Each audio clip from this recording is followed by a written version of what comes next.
July definitely had its ups and downs from having a pretty good month in my shops, but then TikTok also trying to take me down and being literally my biggest op. So today I'm just going to take you through my revenue, some of my numbers, and then also just show you what's going on behind the scenes in the small business. So if that interests you, then come along. So hi, I'm Daisha, and welcome back. On this channel, I'll talk about my small business that I run out of this cute little pink studio. And today we're going to talk about my July revenue. And I'm going to go through my numbers for Etsy and TikTok shop, and then I'll get a little bit into the drama of TikTok shop and just give you an update if you've been following, because it's still not solved, and that sucks for me. It wasn't a terrible month, but it wasn't as good as June. In the month of July, I made $1,135.12 on Etsy. It says it's a 10% decrease compared to the same time last year, so I'm not too worried about that. But actually, it's not that far off. In June, I made $1,200. So I thought it was a lot more. It really isn't. So, okay. Sometimes you have to be kind to yourself because I just thought it was a lot better last month and it wasn't. Also, if you don't know, my business is all about bookish things, and my biggest seller are my annotated kits. So I guess next we could talk about my best sellers. So during this month and during this time period, I sold over 50 annotation kits. I have three of the listings are for it. The top one, um, that has $337 in revenue has 47. This one has 11, and then this is the deluxe kit, which just has a little bit more things into it. So those did really well. I sold 4 annotated books. This is just on Etsy, and then 6 annotation reaction stickers. But even though it's 6, some like the way the listing goes, it might look like you only bought one, but it says like a set of 3. So that's why that's a little bit higher.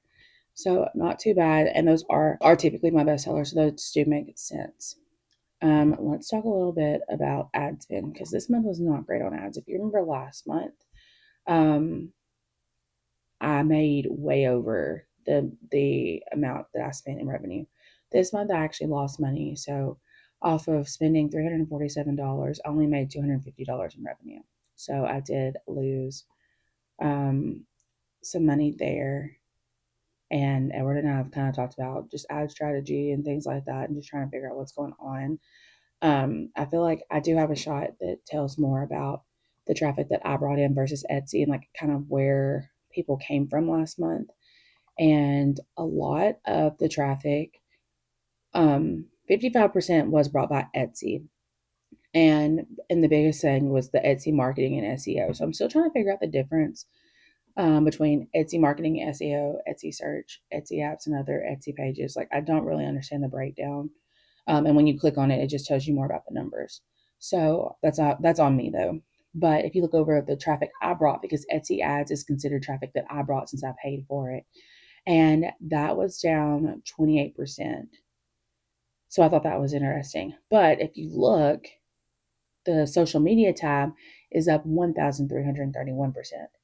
And this is just a screenshot. But when I was looking at it, when I actually clicked it open, Instagram and Pinterest was way up too. And then everything else was pretty much zero. Um, and then direct and other traffic, I'm guessing that is just if I gave them the link, but that doesn't make sense either. But something I really want to take note of though, these things that I brought, if I shared the link, then I definitely use my save and share link, which I think I'm going to make another video just talking a little bit more about that and see if I can do some more details. But your save and share link is your personal link that you put on your social media or you share with your friends and family or anybody who wants to buy from you. And when they buy from that specific link, you get to keep a portion of the transaction fees or part of the just fees from Etsy in general because you brought that traffic and Etsy did not. And they know for sure you brought that traffic. So I had 14 orders that came from a save and share link, and I had $437 in revenue, and I got to keep $17.52 of that fee that would have normally went to Etsy.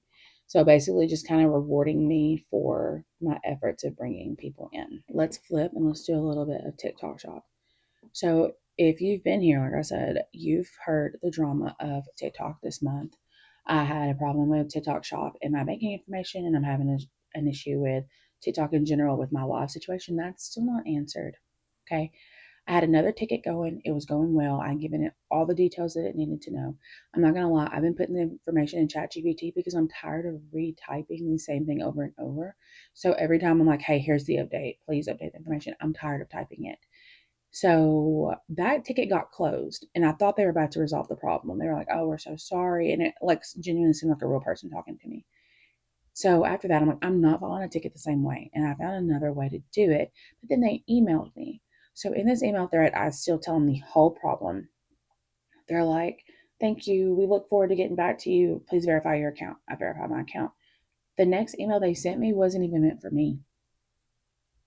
So we're going back and forth on email. So that's still not fixed. And I say all this to say because it does matter. If you look at the chart for TikTok Shop, you will notice the beginning of the month is way up. You can see the beginning of the month is way higher. And the beginning of the month was when I was able to go live and able to really like show my products. So I did two different types of live of annotating books and then packing orders. And I would get a lot of orders that way. So I'm still looking up. I'm trying to go back and see what the two color mean. But I did make $942.74 on TikTok this month, which is not bad. And I made $991 last month. So it's not that I took a big dive, but I do believe that had so much more potential to do even better if that hadn't happened. And that's what's frustrating to me. I had 51 orders, 43 customers, and I sold 117 items. And honestly, I'm going to show another report in just a second. But honestly, even though my lives were being suppressed and my videos too, any video I made, if I actually linked the product, it did not get as much reach. And they told me that that was the case. And that's why I've been fighting the restrictions so hard because it's so annoying because I didn't do anything. Is you'll see that on this screen. It says seller live, um, $331, and it's down 53% from the month before, and that's because of the suppression. The crazy thing is, seller video is up, and I made $438 off of that. So I don't think they're any of my newer videos, though. I think some of the older videos that I've made are keeping like it going, and that's what it is. And then the next part, I made $173 on people looking for products in the search tab. So not too bad at all. Hi, Editing Desha here. I just remembered that I did have a bulk order that I took through PayPal Business because they messaged me on TikTok, but I didn't have to go through TikTok Shop to fulfill that. So I did forget that I made $140. That needs to be added to the total. So here in a second, the total that I say we need to add $140 to that. So in the month of July, I made $2,127.74. And that's honestly only like $50 less than June. So I guess in my mind, it was just slower because I know what the possibilities were with TikTok Live, and I didn't get to do that. However, it was not that a bad month by any means. So I think I just need to give myself some grace on that. And even if TikTok doesn't fully fix the problem that they're having on their end where they keep suppressing me, I'm just going to change the form of TikTok lives I do when I do start going live again. Honestly, this week's just been busy, so I haven't been. If they never fix the problem, I just won't be able to annotate books on live for TikTok anymore. So that kind of stinks, but it is what it is. So, like I said, overall, a pretty good month. I cannot complain. I think, especially to be most of the products to be bookmarks, like really good numbers. Because if I was selling higher ticket items, I'd be making more money. But I think that's really good for the lower price things. And I just added some more annotated books, and then I have a whole list of things I need to do, include starting another collection. So hopefully those things will start converting as well. So thank you so much for joining. I hope you're having a good day or night. Make sure you leave me a comment letting me know anything you want to see in the future, anything I've talked about that you want to know a little bit more about, let me know. Make sure you like and subscribe, and I'll catch you in the next one. Bye.